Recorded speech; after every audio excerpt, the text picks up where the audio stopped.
Hey, I'm Celine, and I guess all I've ever really wanted is for someone to care about me. You see, when I was 5, I was in a car accident. A driver didn't stop at a junction and drove me and my parents off the road. The man got out of his car without a scratch and came to help us. At this point, both my parents were unconscious and I couldn't wake them. I remember being pulled screaming from the car by that man. Then the car caught fire, and soon it went boom, with my parents still in it. The man told the police that they were already dead when he got me out of there. I guess I'll never know if this was true or not. I went to live with my only living relative, my Aunt Susan. She's a woman of few words, and I've never felt welcome in her home. I don't think she's a bad person or anything. She just likes things done her way, and I obviously messed this up for her. I guess she didn't choose to marry or have kids for a reason. She likes her own company far too much. I spent my childhood going to weekly trauma counseling. In fact, I still go. I guess it's not surprising. I did lose both my parents. Still, I just want to be normal instead of feeling like a freak. As well as the painful memories and feeling desperately alone, losing my parents left me with PTSD, which is post-traumatic stress disorder. I can't be around fire. Even the flick of a lighter completely freaks me out. My aunt lives in a big house that's freezing in the winter. She used to have a fireplace, but with my fear of fire, she had to have it filled in. Kids stopped inviting me to their birthday parties as I can't be around candles. I can't be in science class when Bunsen burners are being used. I can't roast marshmallows on a bonfire or be in the kitchen when my aunt's using the hob.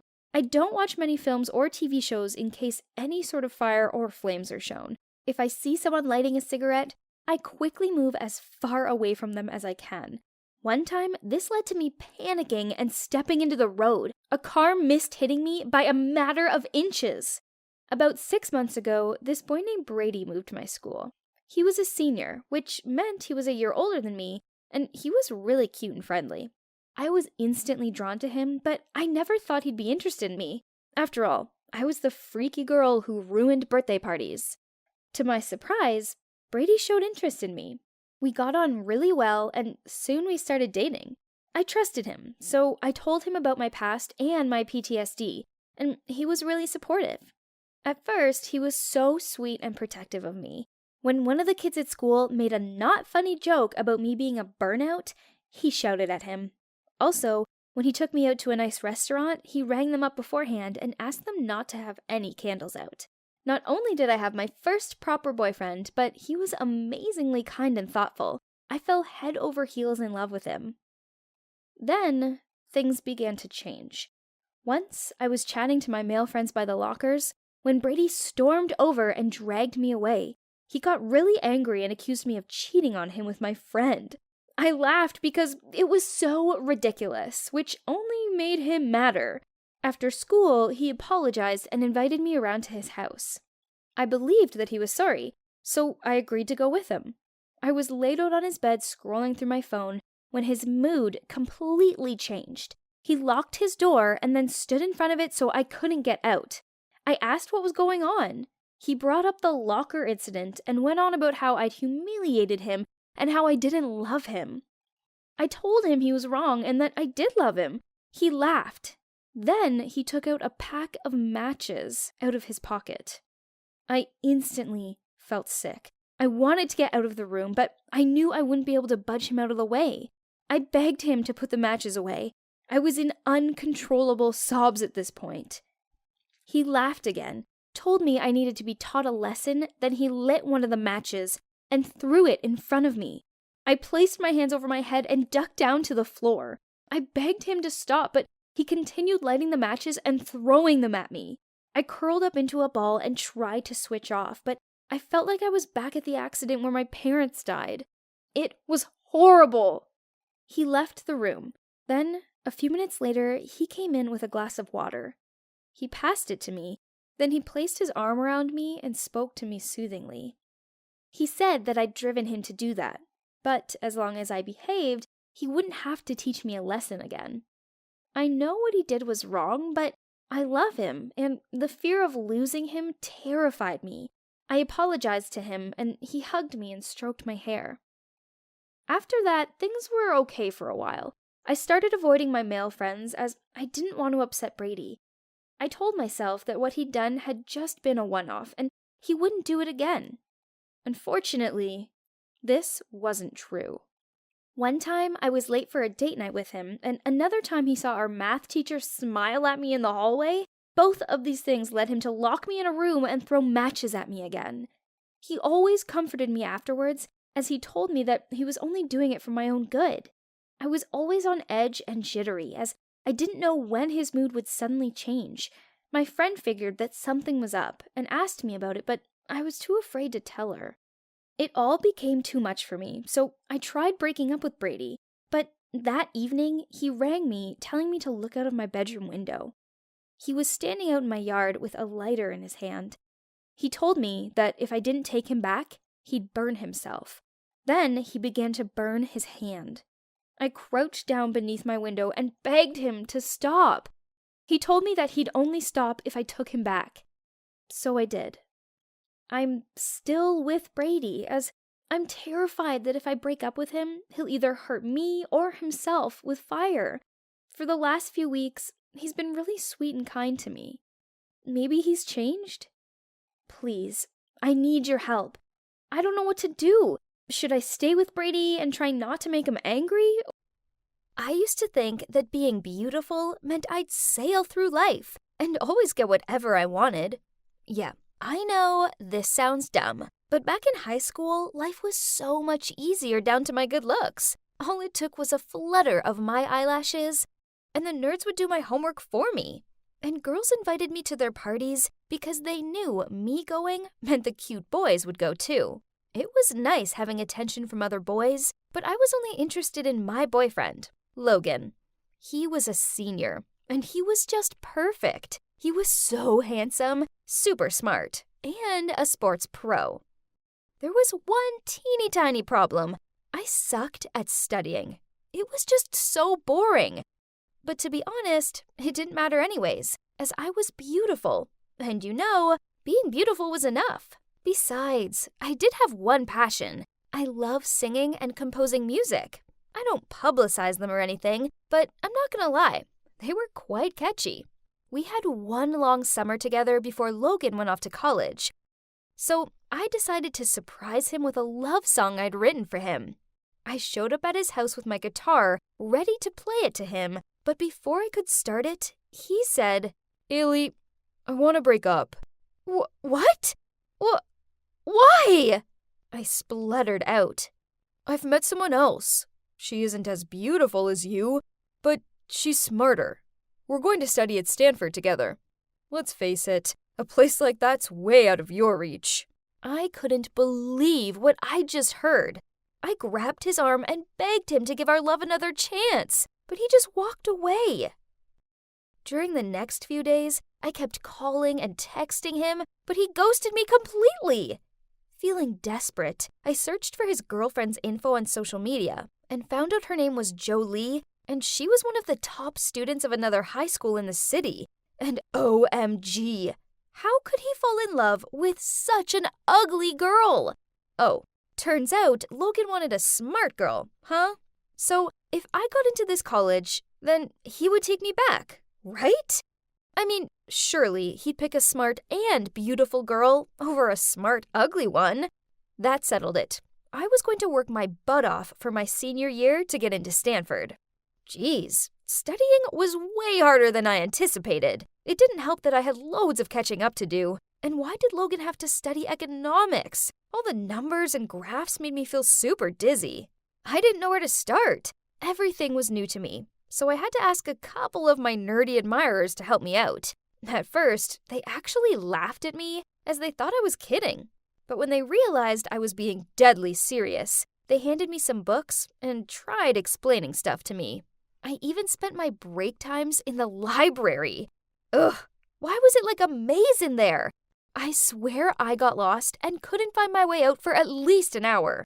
One time, I even fell asleep in the library, and some dude thought it was funny to take a picture. And for days after that, everyone at school passed around the photo of me drooling on a pile of books. Ew! But despite those hardships, I couldn't give up. I even stuck a photo of Logan to my wall to remind me of my goal. I stopped hanging out with my friends and didn't go to any more parties. And I even missed prom to study. Needless to say, my friends really thought that I was insane or something. Even my mom was so worried that she wanted to take me to the hospital to be checked over. OMG. How ridiculous. Stop overreacting, people. Have you never seen a hardworking, beautiful girl before? And then something crazy happened. I received my letter from Stanford, and OMG, guess what? I got in. I couldn't believe it, and neither did my family and friends. Everyone was so surprised and happy for me. To be honest, giving up on music was a pity, but studying music wouldn't help me get Logan back, and this would. I was going to be at the same college as him, studying the same course, albeit a year behind. What could possibly go wrong? So, I moved to college and ended up with the geekiest roommate ever. She actually plastered math equations onto the walls. Ugh, what a weird girl. Moreover, studying here was even more boring than in high school. Much more. One time during a macroeconomics class, yep, it's as boring as it sounds, I had my earbuds in and was thinking up song lyrics when someone knocked on my desk. How dare they interrupt my creative flow? So I blurted out, "1 second, I'm writing," while my eyes were still on my notebook. Then I looked up to see Professor Bentley standing there. He snatched my notebook, saw my lyrics, then told me, "Get out at once and never come back." Whatever, I was sick of this snooze-inducing subject anyway. Seriously, watching paint dry would have been more fun. I stormed out of there, ranting to myself about how I hated his lame class, when I turned a corner and saw Logan holding hands with his ugly girlfriend. Ugh! Why now? Logan stared at me like he'd seen a ghost, then asked, "Haley, what are you doing here?" I forced a smile at him, but before I could say anything, his girlfriend spoke out. "Oh, you're Ailey, my boyfriend's infamous stalker? Let me guess, Professor Bentley kicked you out? Figures, as he's allergic to brainless girls." Then she dragged Logan away. How dare she mock me? I was far too beautiful to be spoken to like that by the likes of her. I was going to show her. I'd soon win back my man. I went back to my room and listed some ideas. I could buy him a gift. Nah, too obvious. Or I could tag him in pictures of us together. Nah, too desperate.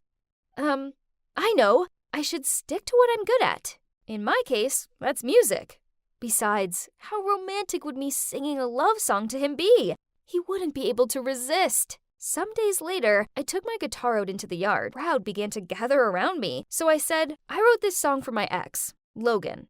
Just wanted to say that I love you so much. Will you be my boyfriend again?" Everyone around me cheered, and it made me even more excited, and I started singing. After I finished my song, Logan and Jolie appeared. He looked awkward, and she looked so mad, I thought steam might come out of her ears. Whatever. I didn't care about her.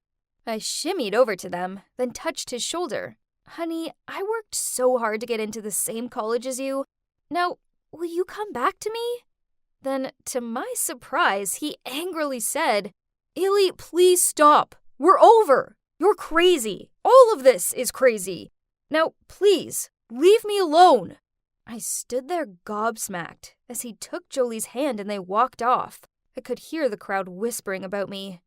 I felt like my world was falling down. I was moping on my bed, daydreaming about happier days with Logan, when my roommate threw her phone onto my bed and said, "You might want to see this." I looked at it. What? It was me. Someone had filmed my failed serenade attempt, and now I'd gone viral. But the majority of the comments were super supportive, saying I had an awesome voice. After that, everyone in college knew my name. Okay, so all the attention felt good. Due to popular demand, I ended up releasing my song. Even the student council of the college invited me to join a performance at the school celebration. My college life just got better, as I was doing what I loved, and I made new friends. But I felt far from ecstatic, as I hated my course, and I still hadn't won Logan back. One evening, while I was stretching on the couch and thinking about Logan, a text arrived. It was from a strange number. They told me to hurry over to the dorm yard as there was something wrong with Logan. There was a huge crowd gathered there. Oh no, this must be serious. Frantically, I pushed through them, and that's when I saw Logan standing there with his back to me, in the middle of a candle heart shape. He must have sent me the message. I shakily walked toward him, and then softly called his name. He turned around, got on one knee, but his face was still fixed on the ground. Then, to my surprise, he said, "I really love you and want to be a part of your life. Will you marry me, Jolie?" Oh. Wait, what? Jolie? I shouted. He looked up at me and loudly said, "Ailey, what are you doing here?" Huh? What was going on?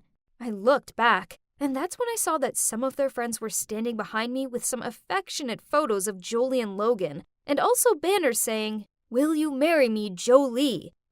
Okay, so this clearly wasn't for me. Suddenly, Jolie appeared, and in a mocking voice said, "First you stalk my boyfriend, and now you ruin our proposal? Get real! He doesn't want you." Before I could say anything, Logan yelled at me. "Oh, Ailey, please stop it. I'm begging you. Stop being so obsessed. It makes me sick. I don't love you anymore, and I'm never going to want you back." I stood there totally mortified. I heard the crowd jeering at me and taking photos. I quickly ran away with tears streaming down my face.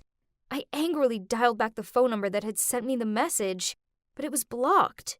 This must have been someone's idea of a sick joke. A week later, my phone buzzed. What? It was from Logan. I quickly opened the message. "Hi, Ailey. Look, I found out that Jolie sent you the message to meet at the yard. My friend let slip to her about the proposal, so she came up with that prank to embarrass you. Your behavior made her feel very insecure, and although it was wrong what she did, you brought it on yourself. Please move on and find happiness, as this isn't you. Your actions have made you ugly, and you've lost yourself." I burst into tears because I knew he was right. I gave up on my passion and applied for a course I had no interest in, and all for this guy that still didn't choose me. Now it was time to give up on Logan and this college. After all, neither were right for me. I might be beautiful, but looks alone don't buy someone's love. There's so much more to it than that. For now, I've moved back home, but I'm going to put my heart and soul into my music, then apply to a music school majoring in composition, because I finally realized that it isn't Logan who will make me happy. It's my passion.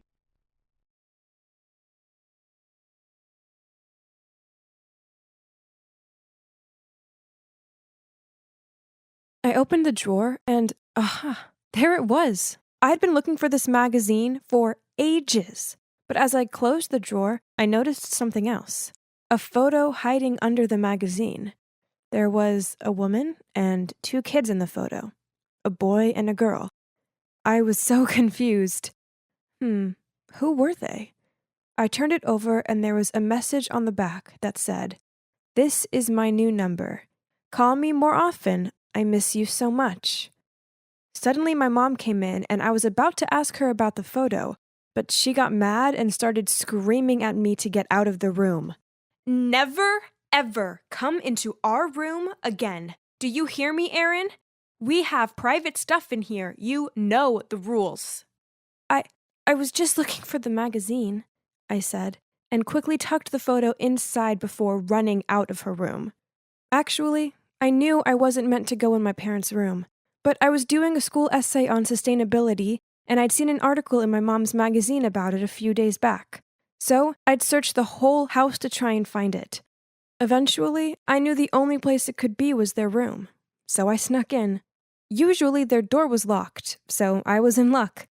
Ever since I was a kid, I had been forbidden to go in there, but I had no idea why. Back in my room, I couldn't stop staring at the photo. Were these my relatives or something? Long-lost cousins? The boy in the pic looked totally like my dad. Oh no. Reading the note behind it again, suddenly I thought this could be another family of my dad. Do you know what I meant? Yes. What if my dad had a secret family? Maybe he'd cheated on my mom and had this whole other secret life. My inner detective was going crazy. There was nothing else for it. I had to get to the bottom of this and find out the truth. I searched online for the phone number and couldn't believe it when a girl the same age as me popped up. I started scrolling through all her photos and suddenly saw one of a young guy holding a baby, and the caption said, "Miss the old days of being daddy's little girl." This was insane. I was certain the young guy in the photo was my dad, and I needed to talk to the girl ASAP. I messaged her and told her we were related. I even sent some photos of me taken with my dad to prove it. I was shaking when I saw her reply pop up. "My dad never mentioned you, not even once." That hurt me so much. I couldn't believe this girl was actually my dad's daughter too. Now, how am I supposed to break this news to Mom? She'd freak out. I couldn't bear the thought of seeing this crush her. So I decided to go clear things up myself first. A few days later, my dad was going on a business trip to Boston. Again. He was always going to Boston. I'd always believed he was just super busy at work, but now I knew the truth as my dad's secret daughter had confirmed she was also from Boston. I mean, of course she was. So I told my mom I was going to spend the weekend at my friend's house. And the moment my dad left, I jumped in a cab that I'd called and asked the driver to follow him. When we got to Boston, I saw my dad stop outside of a house and then glance around as if he thought he was about to get caught.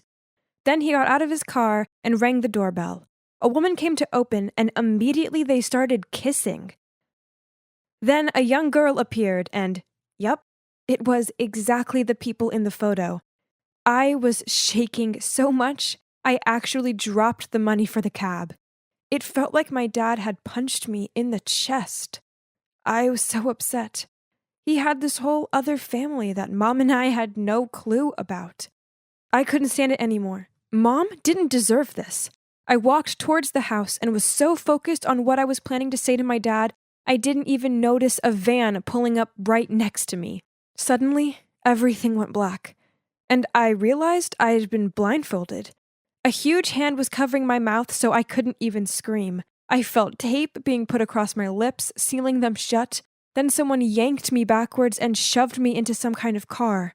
Oh my God. Was I being kidnapped? Why? Had my dad seen me and now he was trying to cover his tracks? This was like something out of a movie. They even tied me up. After what felt like a billion hours, we finally stopped and I was dragged out of the car into a cold, dark building. Someone took my blindfold off, but it was so dark inside I couldn't really see anything except a single light bulb above my head. The tape across my mouth was pulled off and I was untied. I wanted to run out of there as fast as possible, but I was terrified. 2 men dressed in black were standing in the room and one of them glared at me and said, "They think they can hide you forever?" "Who are you?" I shouted. "Where am I? If it's money you want, call my dad. Please, just let me go," I said, in what must have been the shakiest voice ever. "Don't worry, we're not going to hurt you. We don't even need money. It's your parents we want. In 3 weeks, they'll be out of prison, and then they'll need to come here to get you back. Then we can really punish you for knowing too many secrets about us." I had no idea what they were talking about. Prison? My parents aren't in prison. You've got the wrong person. One of the men just laughed and said, "It's been 12 years, and yet you still don't know about it." Then he walked off laughing his head off. What? What were they talking about? None of this made any sense. My dad was a businessman, and my mom was a housewife. This was all some big mix-up. It had to be. They'd locked me in that dark room. I tried to scream and bang on the door, but no one heard me. Or if they did, they didn't care. The next few days were some of the worst of my life. I didn't think I'd survive. Twice a day someone slipped food under the door, and I spent most of the time trying to think of ways to escape. There was no window, but there was a small air vent, and if I could just open it, I thought I might be able to crawl through and get the heck out of this disgusting, shabby place. Lucky for me, they'd given me a fork to eat with, and slowly I'd been using it to loosen the screws on the grid of the vent. Finally, on the third night, I waited until everything was dead quiet, and I got into the vent. I crawled through and managed to get out. I was at the back of some old abandoned warehouse, and as I stood up to stretch my legs, someone covered my mouth from behind. Oh no! How had I got caught so quickly? But then I heard a voice. Shh, are you okay? I almost screamed. It was my mom. How did you find me? I asked. But she just grabbed my hand and said, let's get out of here, then I'll explain.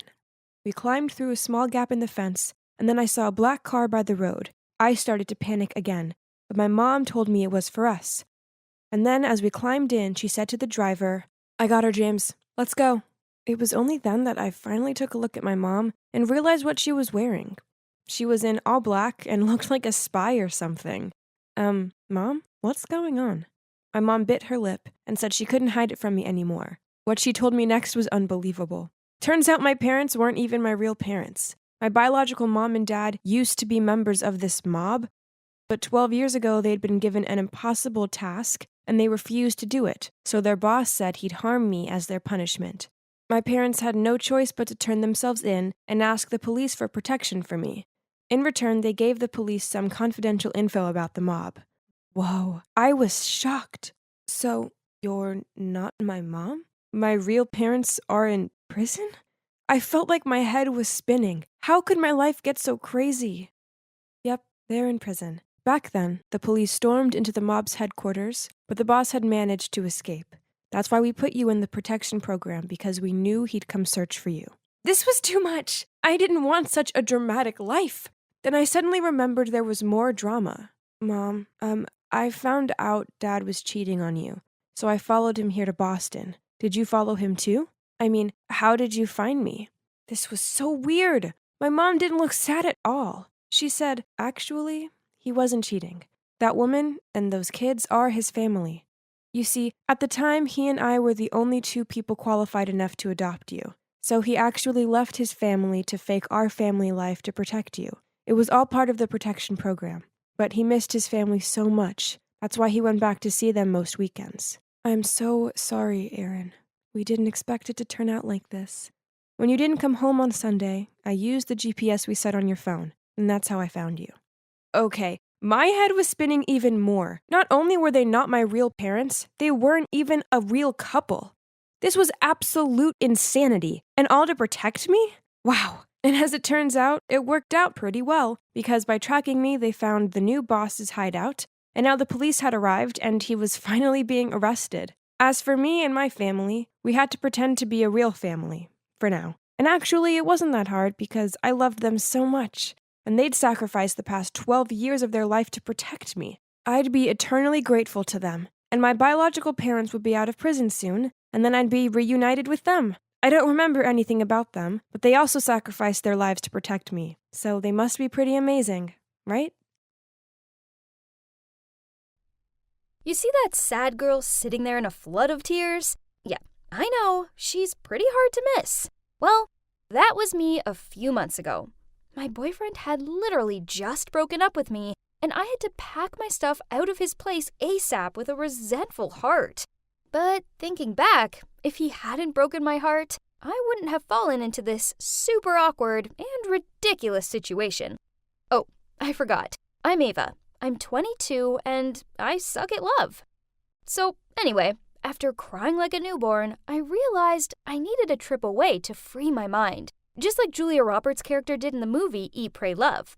But I could only afford to do the low-budget version. So I went on Airbnb and found a reasonably priced room to rent in this idyllic beach house. And it gets even better. The owner, Hazel, is out most of the time, so it would be like renting the whole house with the price of one room. Awesome! Reserved! I needed to get out of this emotional hellhole ASAP.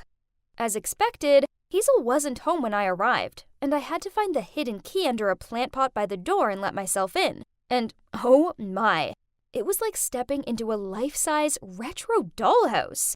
From the chic furniture to the funky wallpaper, I loved it here. This Hazel girl has got some taste. Ooh, there was even a record player. If I'd have known, I would have brought my vinyls with me. But hey, her collection wasn't too shabby. I have to admit that the idea of having a cool friend like this Hazel girl sounded pretty awesome. I was determined to actually meet her because, yeah, it's been 5 wonderful days staying here and I still haven't run into her. So one night, I settled down in the living room and watched a movie while waiting for her to come home. She eventually showed up at 2 a.m. Ugh, this girl wasn't kidding about coming home late. I greeted her and said, "Hey, I saw you have an Exacta 35mm film camera. That's so cool. Also, would you mind if I take a look at your vinyls?" She looked a bit confused and replied, "I have a what?" "Oh, you mean those rusty old things? They're my brother's. I doubt he'd mind. He always talks to me non-stop about them. So I think he'd be happy there's someone in this house who speaks the same language as him." Ha! Oh, they're her brothers? How very interesting. This got me thinking. Is he handsome? And what about his personality? Is he an arty type with a kind soul? Daydreaming about this mystery guy became a regular occurrence for me. Oh gosh, was I crushing on a guy I'd never even met? How desperate was I? One day I came home from grocery shopping. I was totally exhausted. So I threw the groceries in the kitchen and jumped straight onto the pile of blankets on my bed. Only it wasn't just the simple blankets. What? Someone was under them. We banged heads. Ouch! I removed the blankets to catch this pervert out. Huh? I know this guy.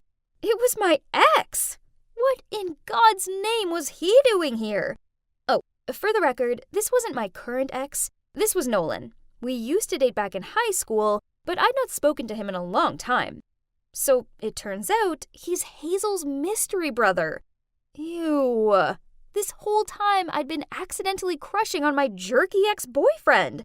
This made sense now, as we always did have lots in common, but ugh. Thank you, universe, for ruining my vacation. With a dagger stare, I asked him why he had the audacity to be napping in my bed. He snorted, then said, "Your bed?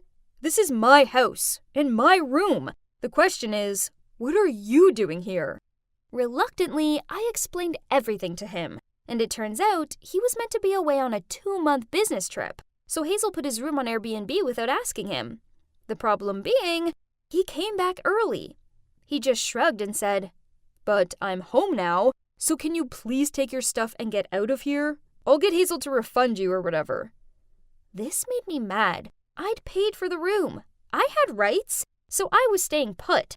So I told him, "I'm not going anywhere. You'll just have to sleep on the couch." He didn't seem happy about it. In fact, he grumbled to himself as he left the room. But at least he left. I thought this would be it, but oh, how wrong I was. And that's when the war for the bedroom began.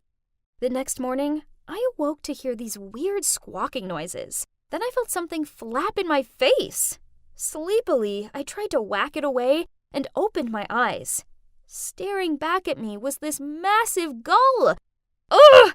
Nolan! There were about a dozen of them hanging out in my room, all pecking and flapping around my stuff. It took me over an hour to shoo them out of the window. Afterward, I was so mad that I locked myself in the bathroom. After 30 minutes, Nolan thudded on the door. He urgently needed to use it. I opened the door with a smirk on my face and brushed past him. I soon heard his disgruntled shouts. Yep, I'd wrapped the toilet paper with duct tape. Ha! I wasn't done with him yet, so that evening I hid some cookie crumbs on the couch, and he woke up the next day covered in ant bites. He was like a real-life dot-to-dot. Yes, it's 2-1, loser. This went on for a couple of days. Nolan switched the toaster settings, so my breakfast was ruined. Yuck. So I sneakily downloaded a fake cracked screen app on his phone and placed it on the floor. When he picked up his phone, he totally freaked out and started blaming his dog. It was so funny. All this pranking was exhausting, so I was kind of relieved when Nolan went out one night, and I could just chill on the couch and watch a movie. Suddenly, the power went out. Great. The switch must have tripped or something.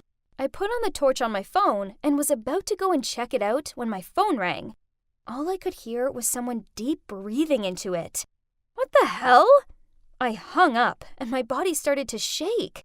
All of a sudden, the door burst open and Ghostface was standing there. Terrified, I held my head and screamed like a banshee. But then I heard somebody call my name. Ava! Ava!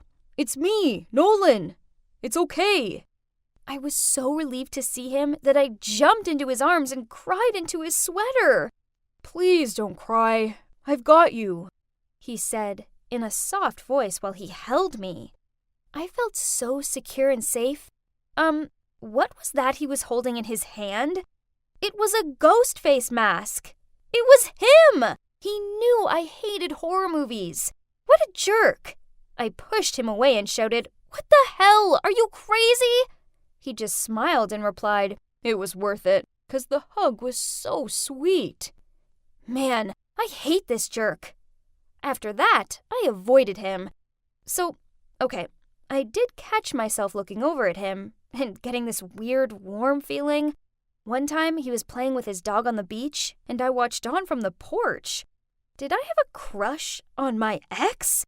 My God, I hope not, 'cause that would be pathetic. But I had to admit that, although his pranks were really annoying, they'd also been kind of fun. It made me reminisce on the old days when we were together, and we were so happy back then. But nothing lasts forever. Hazel appeared with 2 cups of coffee, and we started chatting. I told her how annoying her brother was. She laughed, then replied, "I know, sorry. I didn't know you guys used to date. I wouldn't have rented the room to you if I had.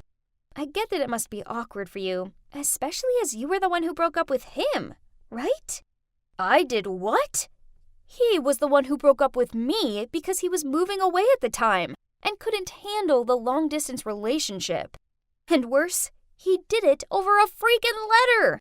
She looked at me confused, then said, "Oh, that's peculiar, as he told me he wrote you a letter telling you about his feelings. Then you shouted at him that it was over." I replied, "Part of his letter said, 'I love you and all, but this long-distance stuff is like madly scary.' So it kind of seemed obvious to me that he wanted to end things." She shook her head. "No, I swear he just wanted to tell you how much he loved you.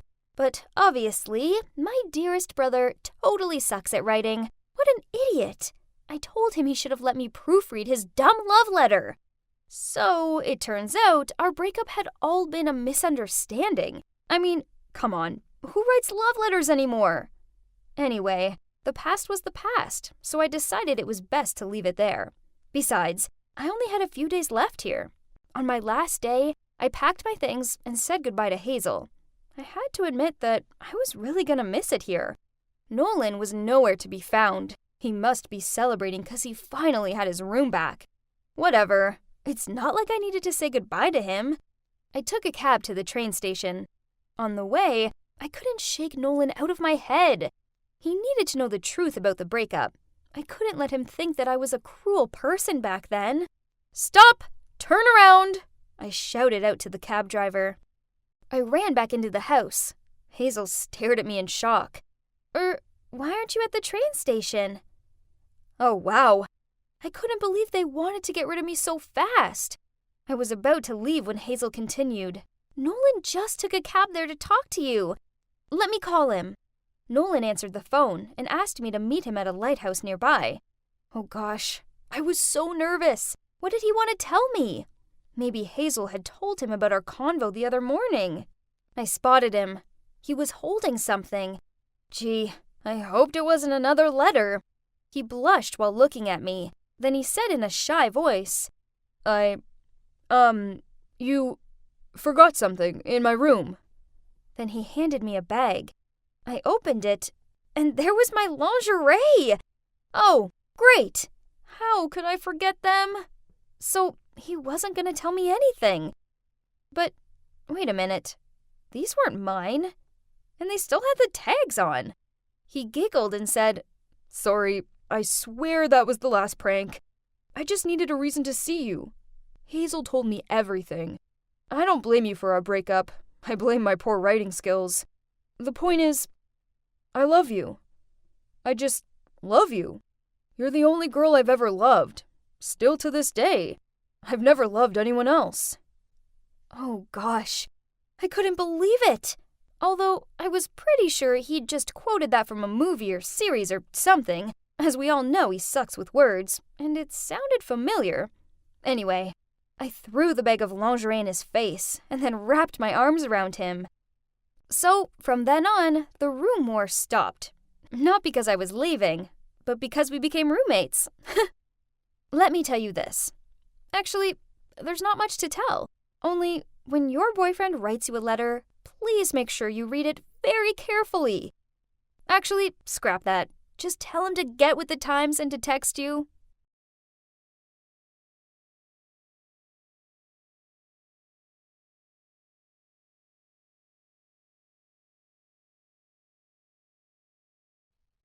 Hey you! Quit standing there and come clean my locker already!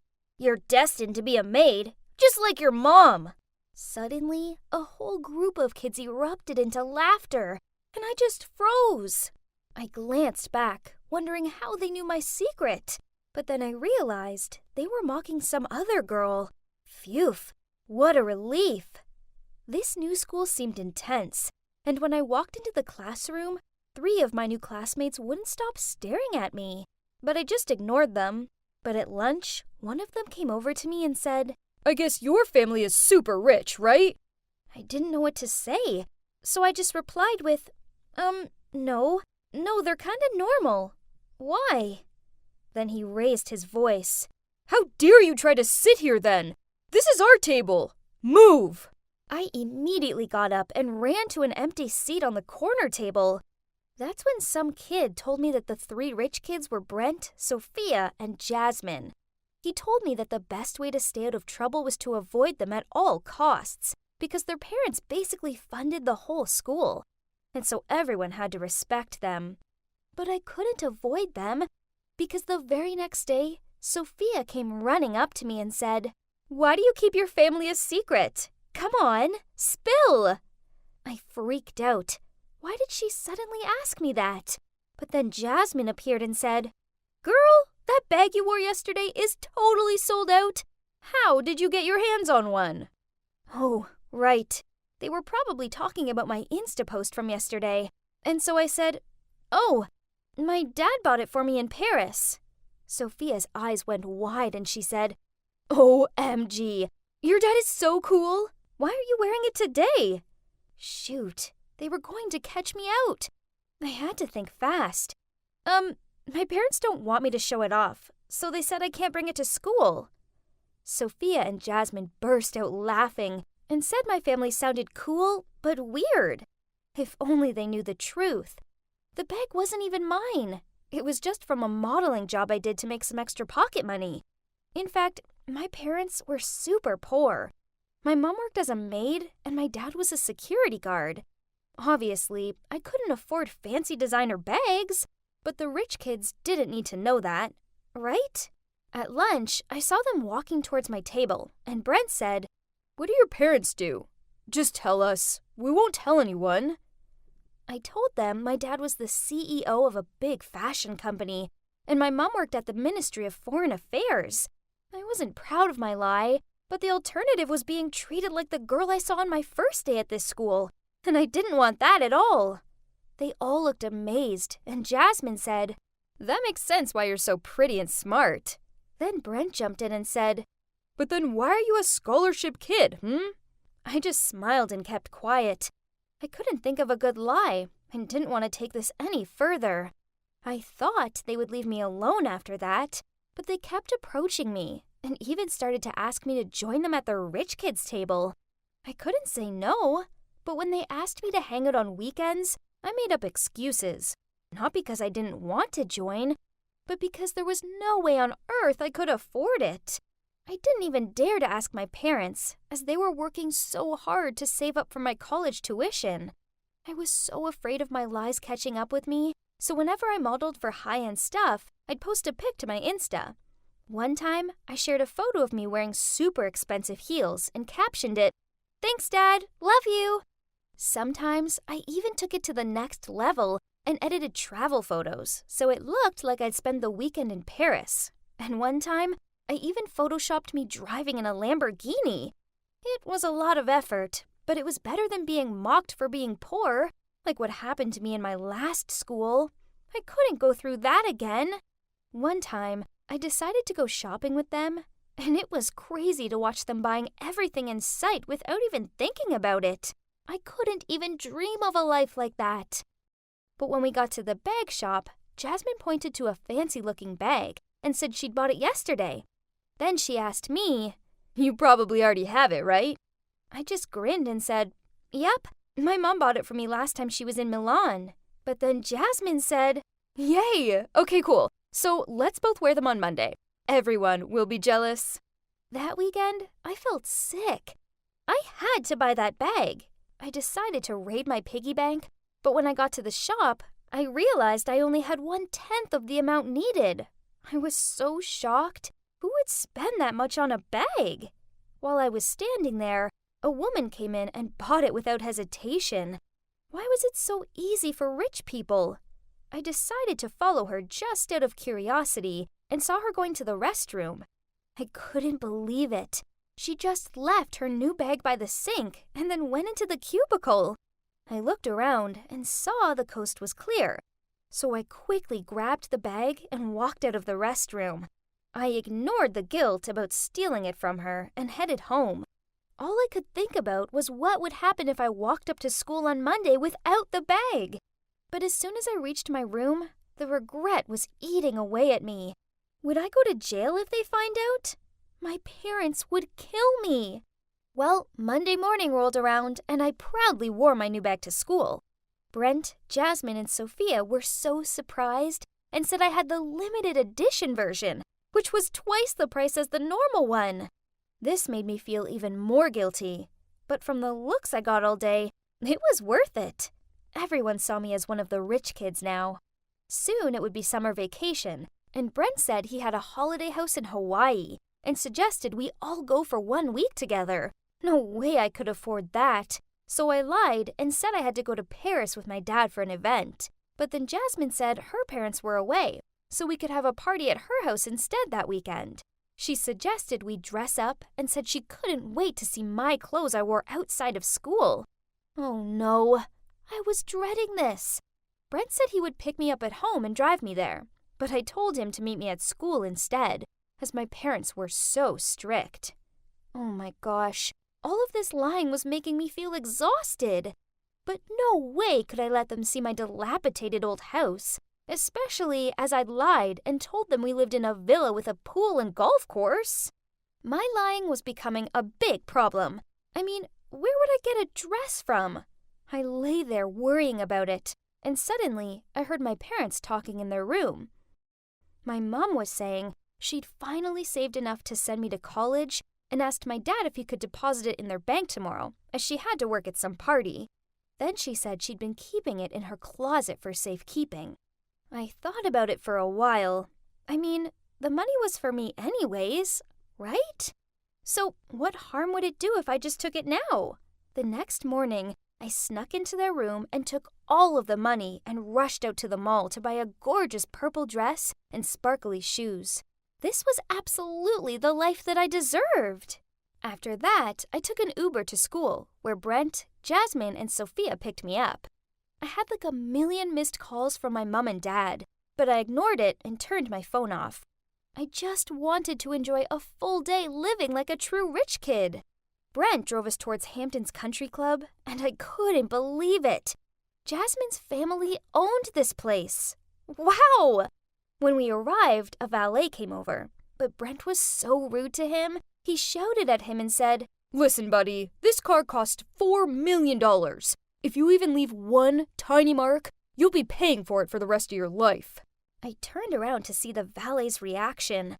Then my jaw almost hit the floor. It was my dad! He saw me and looked surprised, but before he could say anything, we walked off. We hung out in the country club for a bit, Then in the evening, we drove to Jasmine's house. Her place was insane. She had a tennis court, her own cinema, and don't even get me started on how many cars her family owned. We sat down to eat in the dining room, and I kid you not, there were 4 maids waiting to serve us.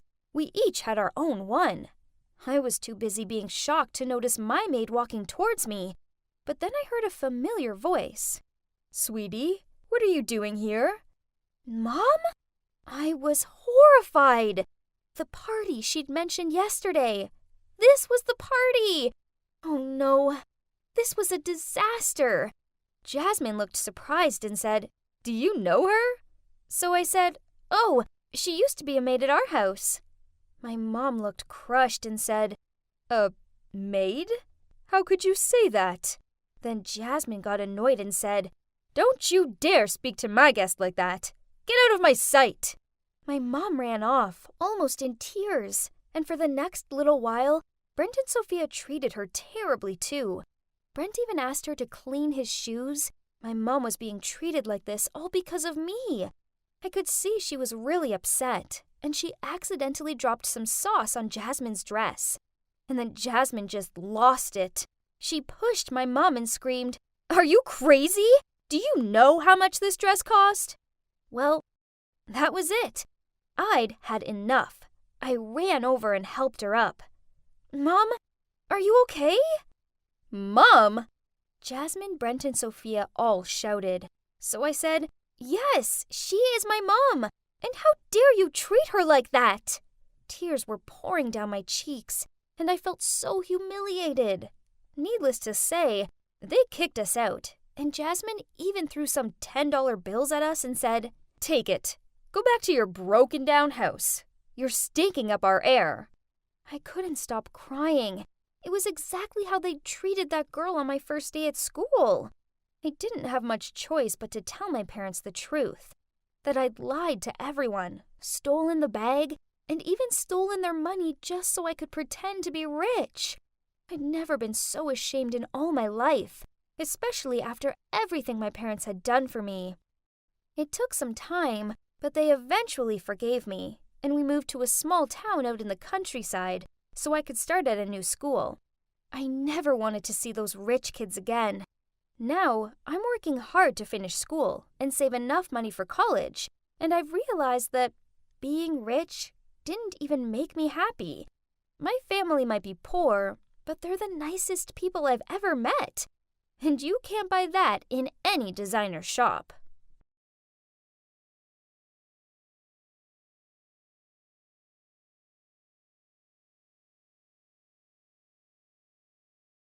"All we can do now is pray," the doctor said as he left the room.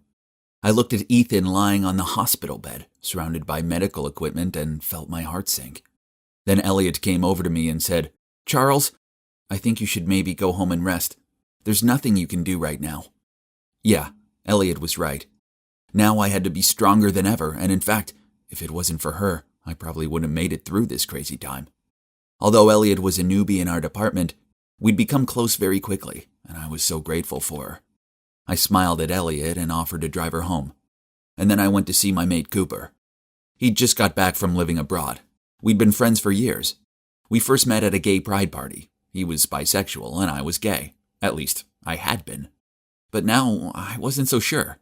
You see, I realized that every time I was with Elliot, my heart was beating faster than usual. Could it be that? I got so lost in my thoughts, I didn't even see Cooper opening the door.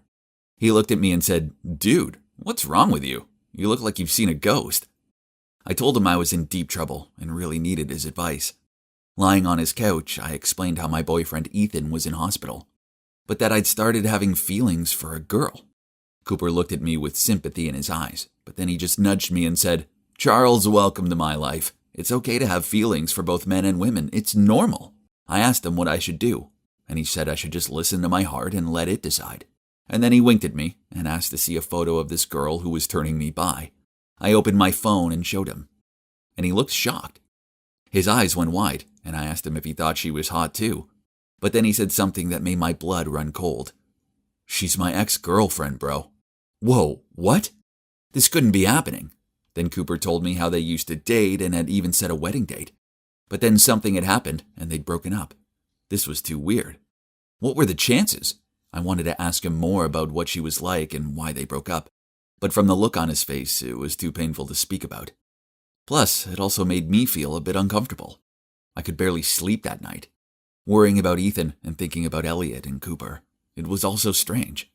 The next day, when I was concentrating on my work, my manager suddenly came over and said, "Charles, congrats. You're doing so well. I didn't expect one of your team members that you managed to get promoted so quickly."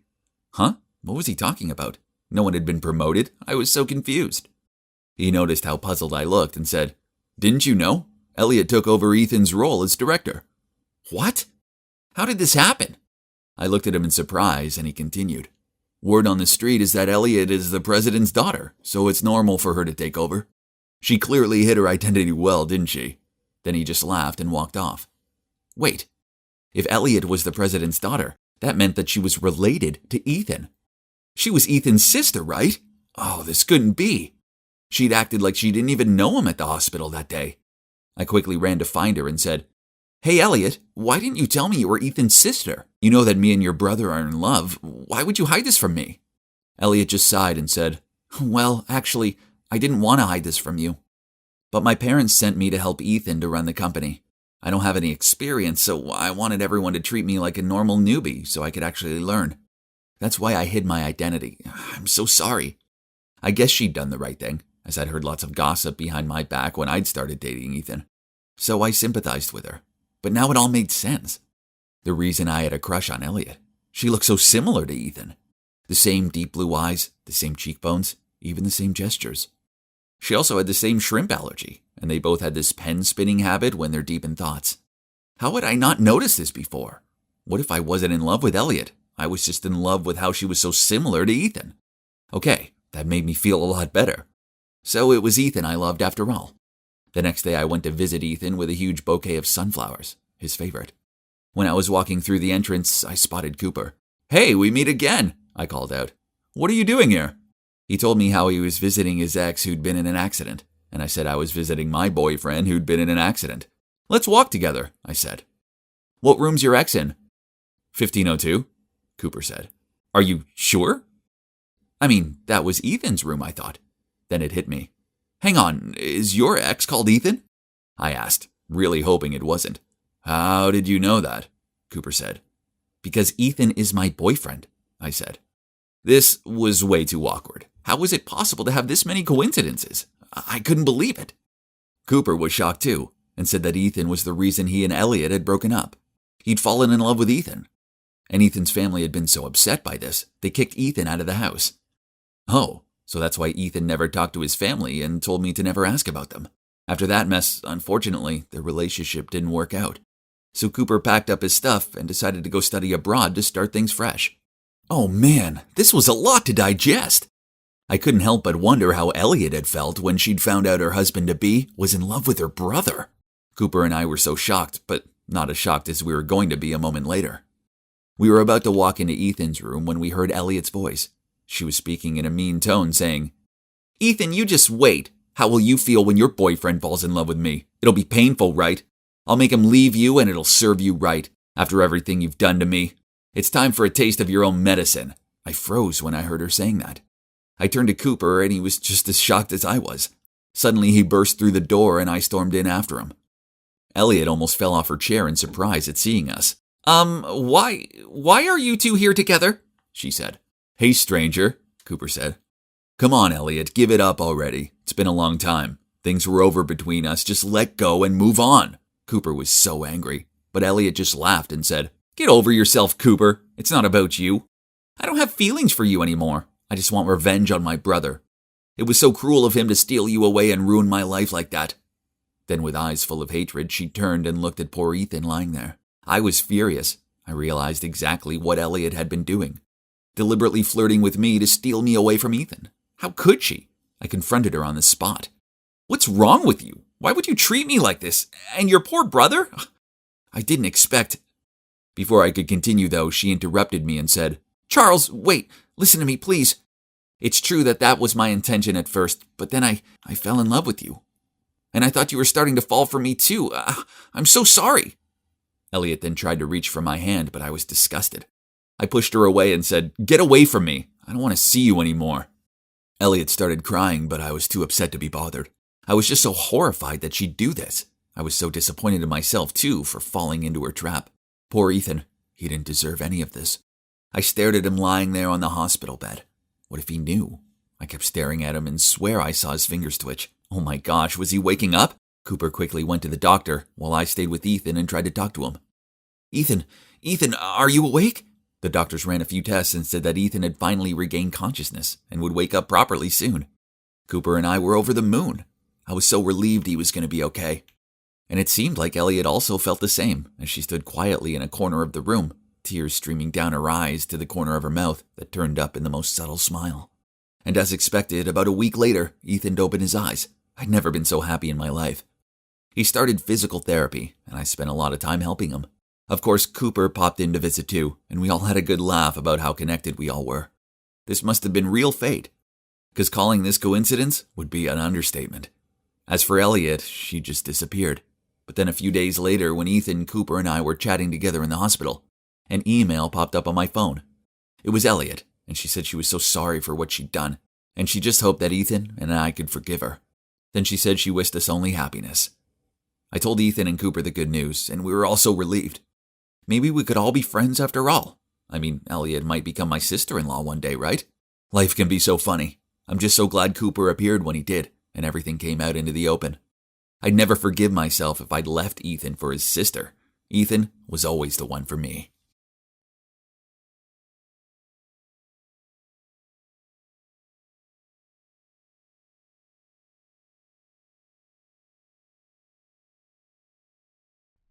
It was March 31st. A normal day, right? Well, yeah, but not tomorrow. Nope, as it was April Fool's Day. A prankster like me waits all year for that one day when I can play jokes on people without them getting in a mood with me. I've been planning my tricks for months, and boy oh boy, it's going to be so much fun. I turned to my best friend Aya and said with a devious smile, "Just you wait until tomorrow. My prank ideas are going to be legendary." I thought Aya would want to know more, but nope. She just blew her fringe out of her face, then sighed out, "Fleur, why don't you just give it a rest this year? Reality check. No one finds your pranks funny. Only uncomfortable and annoying." What? No way! That's not true. People love my pranks. Aya continued, "Do you remember your pencil prank on Luna last year?" I nodded and let out a snort. How could I forget that prank, as it had been so funny? I'd cut Luna's pencil in half, filled her pencil grip with ink, then assembled it back together just like new. And voila! Cue an ink explosion during an otherwise boring test. Luna cried a lot because she failed her biology test and had to retake it. I shrugged. So this was technically true, but it was still funny. And the time you swapped the cheerleading team's chant music for heavy metal and made a fool out of them at the basketball match? She frowned at me. Geez, stop being a fun killer. I'm making everyone's high school experience memorable. As, let's face it, no one will remember boring tests and tedious basketball matches otherwise. I was too busy talking to notice the ball whizzing through the air until it whacked me right on the head. Ouch! The world went black and I collapsed. I opened my eyes to see Aya and some other kids gawping down at me. Then my teacher rushed over and shooed them off. "Fleur, are you okay?" Her and Aya helped me sit up, and while I rubbed my head, I replied, "Yeah, I'm fine, but I do feel a little dizzy." The teacher thought it would be best if I went home early, so she told Aya to take me back. I was so tired, but I knew sleeping when I might have a concussion was a bad idea, so I chilled out and watched a movie in my room until Mom came home from work. Okay, so my head hurt, and the room was still spinning, but there was no way I was going to let this small accident ruin my big day. I had planning to do, so I grabbed my notebook and checked through my prank ideas and prop list. The next morning, I woke up bright and early, and yay! The spinning had stopped. Whoa, Today was the day. Let the pranking commence. I told Aya to meet me earlier, so I had time to set up my pranks. But to my annoyance, she showed up at the usual time. I hurried over to her and tapped my watch. What time do you call this? Now I'm going to be behind schedule. She gave me a puzzled look. For what? It's not April 1st anymore. Today is the 2nd. You had yesterday off because of your head bump, remember? What? What are you talking about? Look, it says today is April 1st. I waved my phone in her face. Then your calendar is wrong. Check your settings or something. Now, let's go. She walked off. No way. Don't think you can fool me, I said while trying to run after her. As soon as I arrived at school, I joined my friends in the canteen for breakfast, and Kelly looked at me and said, "How's the head?" I told her it was fine and passed her an Oreo. You know what? She ate it with no hesitation, but after one bite, she spat it into her hand. Ew, what is that? Yuck! I laughed at her and said, "Ha! That's toothpaste sandwiched between Oreo biscuits. Okay, I'm sorry. Drink this." Then I passed her a bottle of cola. She took a big gulp, then immediately spit it out. Hey, this is so gross. Then she ran to the bathroom to clean her mouth. Yep, I put soy sauce in that bottle. I followed her to the bathroom to check on her and found her rinsing her mouth out under the tap. When she finished, she frowned at me and said, "Fleur, this isn't funny. I thought you only did these stupid pranks on April 1st. Now I have to put up with my stinky soy sauce breath all day." I rolled my eyes, then smirked. Yeah, as if it's not April 1st today. It's not. What's wrong with you? It's the 2nd. Then she stormed off. Wait, what? What did she mean it was the 2nd? No way.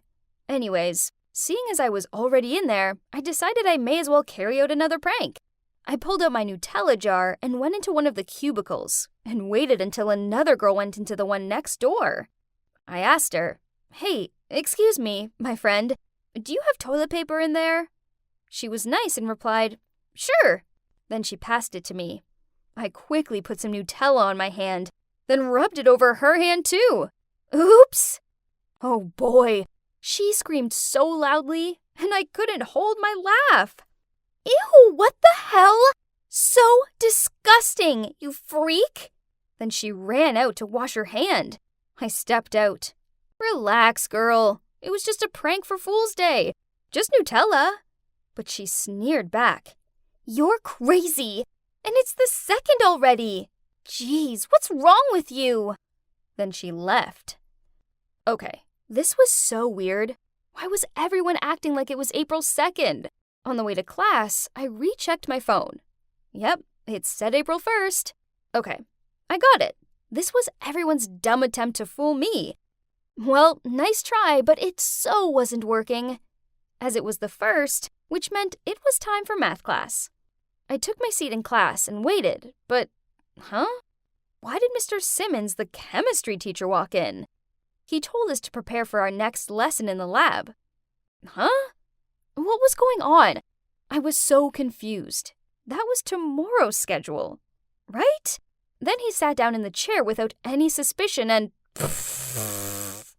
a big fart sound came. I laughed so much my sides hurt. I couldn't believe it. I do this every year, but they fall for it each time.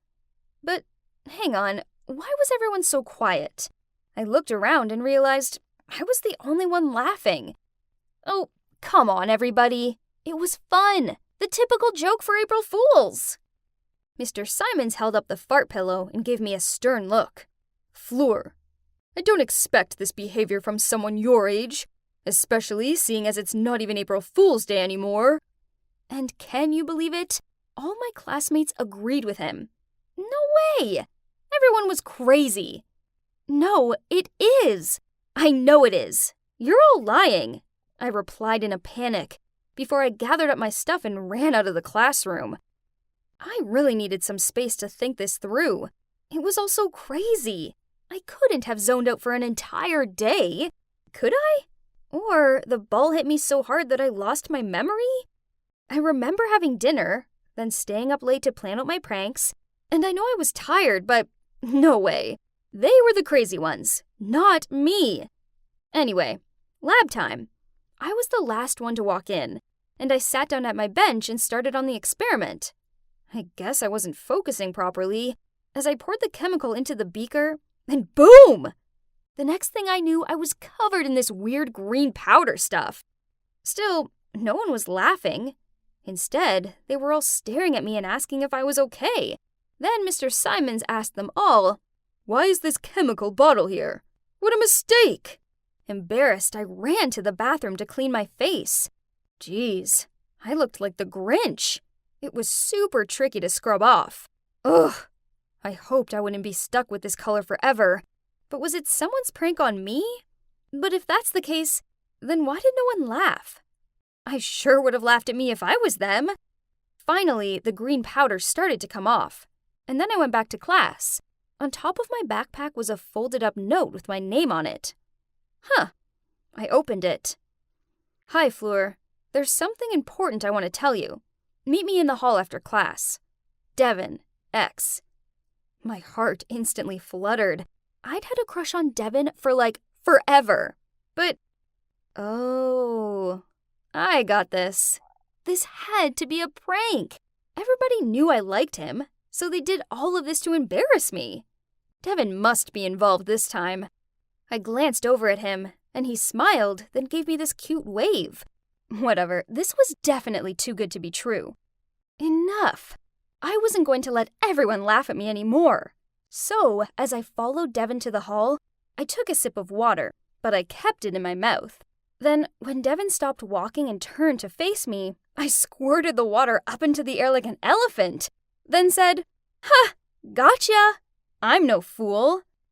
He wiped his face onto the back of his sleeve, then looked me straight in the eye and said, "Fleur, I have feelings for you.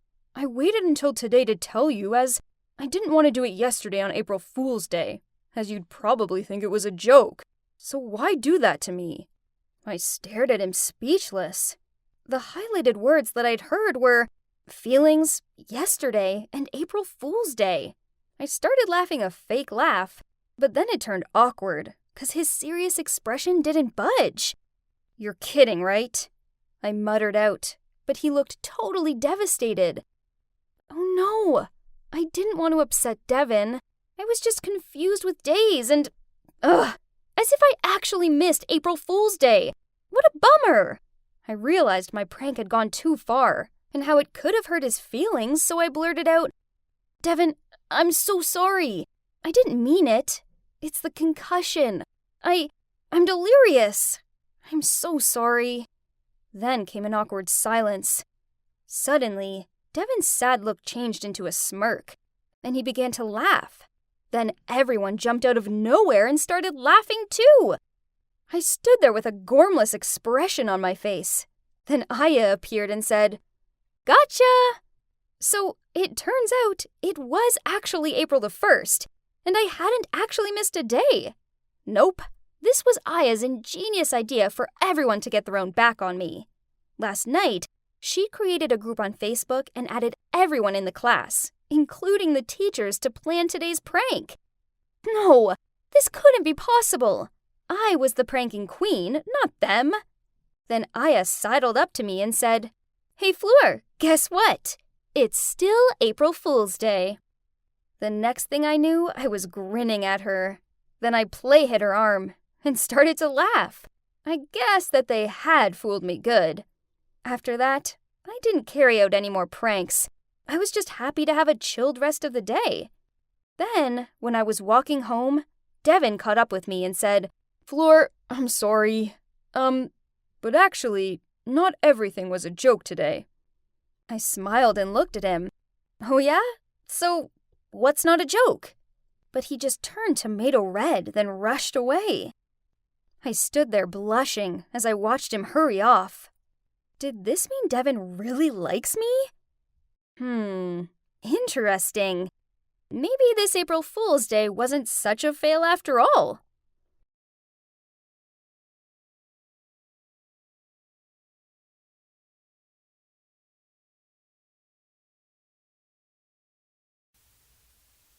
It was just a regular school day, and I was sorting out my locker when suddenly I heard hushed whispers and noticed that everyone else was staring at something. Okay, so turns out it wasn't a something, but a someone. As this pretty girl strutted down the corridor like it was a runway or something. Ugh.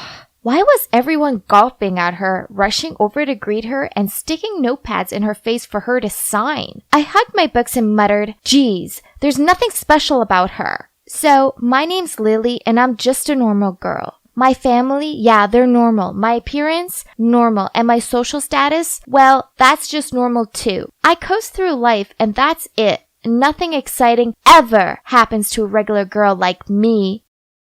Oh, how I long to be the perfect looking girls on Instagram. They're so flawless in their clear skin, stylish clothes, and glossy hair. But those girls were different. They were from different worlds. Oh well, at least I still had my books, my bestie Sarah, and my cute boyfriend Brian. But this all changed when Stacy rocked up at school with her perfect looks and her "I'm so sweet and friendly" routine. Yeah, right. So, what if she had a prettyish face and a bit part in some TV show? Underneath the fake shine, she was clearly not all that. I walked into English class to see her sitting at the desk next to mine. Ugh, great. I couldn't even get to my seat because everyone else was surrounding her, asking her dumb questions such as, "What shampoo do you use?" and "Do you get snack breaks when you film your show?" Geez, give me a break instead. Then, when I finally managed to sit down, she smiled at me and in this sickly sweet voice said, "Hi, I hope it's okay I sit here. I'm Stacy." Yeah, sure. I forced a smile back, but on the inside, my anger was boiling over. Who did this girl think she was? So what if she was beautiful? I bet she only cared about her looks and never bothered studying. Yeah, everyone else would soon realize what a failure she was. Then, one time during recess, Stacy, the living Barbie doll, suggested we start a yearbook, and now everyone's treating her like she's achieved world peace or something. Ugh! You know the worst part of it? I've been saying we should start a yearbook for years, but no one listened to me. And guess who received so many welcome cards and love notes that they fell out of her locker and obstructed the hallway? Yup, Stacy. Gosh! It's been like weeks already. When will these stop? I hated how she thanked everyone and blushed and ugh. I needed to be around a sane person who didn't think the sun shone out of her. She was everywhere. It made me sick. But thank God for lunchtime. It became the only peaceful time of the day for me, when I could hang out with Sarah and not have to worry about Stacy. But, what was this? What was that Barbie doll doing sitting at our table and talking to my best friend? I walked over there and placed my tray down next to Sarah. "Oh, hi, Lily. Stacy just said the funniest thing." "Great," I muttered under my breath. Lunch was an ordeal. Sarah ignored me and kept on asking Stacy dumb questions like, "Is your co-star Kyle as handsome in real life?" And, "How do you style printed skirts with a colored tee?" Yawn! Later that day, due to a paint spillage in art, I was 5 minutes late out. Sarah had agreed to drive me home, but I went out to the parking lot. Her car wasn't there. Then I checked my phone and saw that she'd messaged me. "Where are you? I can't wait anymore. I'll leave first with Stacy. See you tomorrow, X." What? Is she ditching me to give that phony a ride? We had been friends since childhood. How could she be fooled for Stacy's act and just throw away our friendship like that? Angry, I messaged her back, "You abandoned me for Little Miss Popular? How could you? I get it. New one in, old one out. Well, thanks a lot." My phone buzzed with her reply. "Lily, you know it isn't like that. You live up the road from school while Stacy lives much further away and she needed to get back in time to get ready for her filming schedule." Madder than ever, I quickly typed out my reply. "Whatever. It's too bad you'll always be a nobody in her eyes and she's just using you for a free ride." Then I checked my phone onto my bed. I'd had enough. Sarah had made her choice and it was to be friends with that fake over me. Sarah may have fallen into the Stacy trap, but at least I still had Brian, right? One afternoon, I was talking to him out in the schoolyard when Stacy tottered past. Even her try-too-hard walk was annoying. She smiled over my Brian, then she deliberately tripped up and dropped the books she was holding. I grabbed Brian's arm to stop him from going over, but he shook himself free from my grip and went over to her anyway. I watched him help her pick her books up, and then she blushed and squeaked out a "thank you." She was the worst. When he walked back over to me with this big grin on his face, I couldn't take it anymore. So I blurted out to him, "How dare you leave me to help her?" He gave me a confused look. Lily, I was just helping her out. Yeah, right. You knew she dropped them on purpose to get your attention, but you went over there to her anyway because you think she's prettier than me. He sighed. You're being ridiculous. You know what? I can't deal with your selfish, jealous streak anymore. Let's just call it a day. We're done. Then he walked off. I stood there watching him, expecting him to cool down and come back. Only he didn't. This was all Stacy's fault. She'd stolen my best friend and my boyfriend. No more. It was time to show her that she wasn't so perfect after all. I scrolled through her social media pages for ideas, and it soon became apparent that she loves boys with toned abs who ride motorbikes. How predictable. I discovered this website where I could hire a boy to play with her heart, then ditch her. It's about time she learned how much it sucked to be undesirable and worthless. Ha! I found the perfect guy called Josh. He was 19, a gym addict, and he had a motorbike. Whoa, he was expensive, but it would be worth it, right? I arranged to meet him at the local coffee shop, and geez, he was even more handsome in person. I wished I could use this money to actually make him mine. Sigh. So the deal is, he's gonna flirt with Stacy, make her love him deeply, and then break up with her. The next Monday, I walked out of school to see Josh parked up to the school gate, holding his helmet and looking like he belonged in a movie. Naturally, every girl was staring at him, but he made a beeline for Stacy. Then, just 1 week later, I saw him picking up Stacy from the school. Whoa! I knew that! I knew I had chosen the right person. Josh was such a lady killer. They looked super close, and I had to remind myself that he was just an actor and he was doing his job. Haha! She was gonna be so heartbroken. But a few weeks later, and he was still picking her up. Huh? Why hadn't he broken up with her yet? So I called him up and asked him what was taking him so long. He replied that he would do it soon. He was just making her fall for him more before he did it. Brutal. Only the weeks passed by and he still hadn't ended it. Then I was walking past the movie theater and I spotted them there, kissing. What? This was not the plan! Furious, I had arranged to meet him the next day at the coffee shop. He walked over and couldn't even meet my eye as he said, I'm sorry. I can't do this anymore. I will refund you as soon as I can. Why? Have you fallen in love with her or something? I said jokingly. There was a long silence. Then he looked down at the table and muttered out, Yeah, I have. Why was I the only one on the planet who saw how fake she was? Thanks to her siren ways, I lost my best friend, my boyfriend, and now my savings. This was it. I needed to confront her. The next day at school, I tried finding her, but she was nowhere to be found. Then, as I passed through the school garden, I saw her sitting there. Gotcha! It's time to tell her exactly what I thought of her. I stormed over to her and opened my mouth to speak, but why was she crying? When she saw me, she managed to smile and said, Oh, hi, Lily. Is there a chance you could help me? I stared at her with disbelief. Did she think I was under her spell and would do her bidding? But then I saw what she was crying about. In her hands was her English essay with a big F on it. So I replied, why me? You're so smart. You answer all the questions in class correctly. I don't want to be judged on my bad grades. That's why I left my last school. The other kids call me a brainless beauty. I moved here for a fresh start, and now I'm still failing. Okay, so in that moment, I realized that there were things I was good at. My grades were good, and I was pretty great at remembering facts. I'd just been so blinded by jealousy that I lost focus on these things and only saw what I didn't have. None of this was Stacy's fault. She never actually done anything bad to me. I'd made it all up in my head because I was jealous of her. So I sat down next to her and said, No one's gonna call you that because I'll help you study. You will? She gave me a hopeful smile and I nodded. Thank you so much, she flung her arms around me. So that's how Stacy went from being my enemy to my friend. She's actually a really sweet and kind-hearted girl. No wonder why everyone admired her so much. And I was wrong to judge her on her appearance and not give her a fair chance. She's still with Josh and she doesn't know that I hired him to break her heart. But hey, she now has a hunky boyfriend who adores her, so that could be considered compensation, right?